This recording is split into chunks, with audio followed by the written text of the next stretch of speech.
அஸ்ஸலாமு அலைக்கும் ரஹ்மத்துல்லாஹி பரகாத்துஹு. நபிகள் நாயகம் வரலாற்று தொடரை பார்க்கலாம். நபிகள் நாயகம் ஸல்லல்லாஹு அலைஹி வஸல்லம் அவர்கள் தளபதியாக கலந்து கொண்ட போர்களில் உஹது போரும் ஒன்றாகும். இப்போரில் அவர்களின் பற்கள் உடைக்கப்பட்டன. அவர்களின் தலையிலும் பலத்த காயம் ஏற்பட்டு இரத்தம் வழிந்தது. அப்போது நபிகள் நாயகம் ஸல்லல்லாஹு அலைஹி வஸல்லம் அவர்கள் இறை தூதரை காயப்படுத்தி பற்களை உடைத்தவர்கள் எவ்வாறு வெற்றி பெறுவார்கள் என்று கூறினார். உமக்கு அதிகாரத்தில் எந்த பங்கும் இல்லை என்று குர்ஆன் வசனம் 3:128 அப்போது அருளப்பட்டது. நூல் முஸ்லிம் 3346. இறை தூதரை காயப்படுத்தினால் காயப்படுத்தியவர்கள் தோல்வியை தான் தழுவ வேண்டும் என்பதில்லை. இறைவன் நாடினால் இத்தகைய கொடூரமானவர்களுக்கும் இவ்வுலகில் வெற்றியை வழங்கும். மறுமையில் தான் இவர்களுக்கு சரியான தண்டனை கிடைக்கும். தனது அதிகாரத்தில் தலையிடுவதாக இறைவன் எடுத்துக்கொள்கிறான். எனவேதான் முகமதே, அதிகாரத்தில் உமக்கு எந்த பங்கும் இல்லை என்று அறிவுறுத்துகிறான். நபிகள் நாயகம் ஸல்லல்லாஹு அலைஹி வஸல்லம் அவர்கள் பட்ட வேதனையை விட அவர்கள் கடவுளாக கருதப்படும் வாசலை முழுமையாக அடைக்க வேண்டும் என்பதில் இறைவன் கவனம் செலுத்தினான்.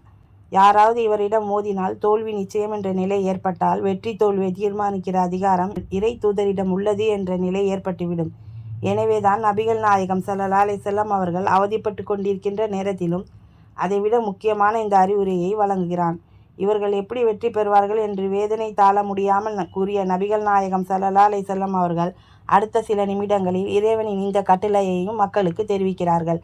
என்னை தாக்கியவர்கள் எப்படி வெற்றி பெறுவார்கள் என்று நான் கூறியது தவறுதான். இதை இறைவன் தான் முடிவு செய்ய வேண்டும். என்னை என் இறைவன் கண்டித்து விட்டான் என்று அந்த வேதனையிலும் மக்களிடம் தெரிவித்து விடுகிறார்கள். குர்ஆன் என்பது அவர்களாக கற்பனை செய்து கொண்டதாக இருந்தால் இந்த வேதனையான நேரத்தில் இப்படி கற்பனை செய்து தன்னைத்தானே எவரும் கண்டித்து கொள்ள மாட்டார்கள். இயல்பாகவே இது சாத்தியமாகாது. திருக்குர்ஆன் அல்லாஹ்வின் வேதம்தான் என்பது இதுவும் ஒரு ஆதாரமாக அமைந்துள்ளது. இன்ஷா அல்லாஹ் இதன் தொடர்ச்சி அடுத்த தொடரில் பார்க்கலாம். ஜஸாக்கல்லாஹ் ஹைர்.